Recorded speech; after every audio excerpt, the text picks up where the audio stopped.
Corona महामारी की वजह से दुनिया भर में करीब 80 लाख टन से अधिक प्लास्टिक कचरा पैदा हुआ है।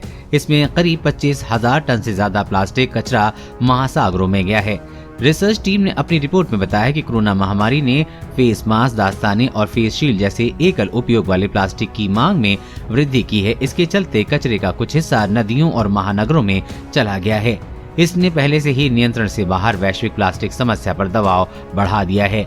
चीन में नॉनजिंग विश्वविद्यालय और अमेरिका के सैन डिएगो में कैलिफोर्निया विश्वविद्यालय की रिसर्च टीम ने भूमि स्रोतों से निकलने वाले प्लास्टिक पर महामारी के प्रभाव को मापने के लिए एक नए विकसित महासागर प्लास्टिक संख्यात्मक मॉडल का उपयोग किया है।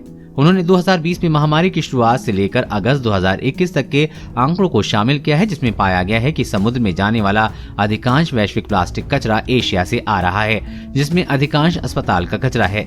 रिसर्च रिपोर्ट विकासशील देशों में चिकित्सा अपशिष्ट के बेहतर प्रबंधन की आवश्यकता पर बल देता है। यूसी सैन डिएगो में सहायक प्रोफेसर सह लेखक अमीना शॉर्ट्रुप ने कहा है कि जब हमने हिसाब लगाना शुरू किया तो हमें ये जानकर आश्चर्य हुआ कि चिकित्सा कचरे की मात्रा व्यक्तियों की निजी कचरे की मात्रा से बहुत अधिक थी। इसका बहुत कुछ हिस्सा एशियाई देशों से आ रहा था।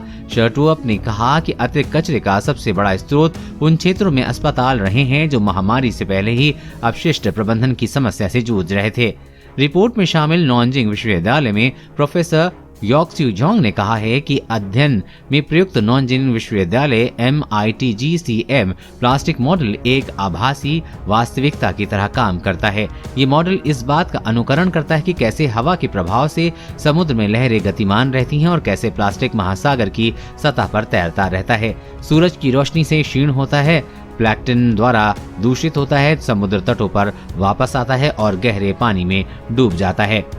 एशियाई नदियों से कुल 73% प्लास्टिक आता है, जिसमें शीर्ष 3 योगदानकर्ता शत, अल अरब, सिंधु और योंगतिंग नदियां हैं, जो फारस की खाड़ी, अरब सागर और पूर्वी चीन सागर में जाकर मिलती हैं। शोधकर्ताओं ने कहा है कि अन्य महाद्वीपों से मामूली योगदान के साथ यूरोपीय नदियों में 11% प्लास्टिक कचरा महासागरों में आता है। देश और दुनिया की हर अपडेट पाने के लिए चैनल को सब्सक्राइब करें।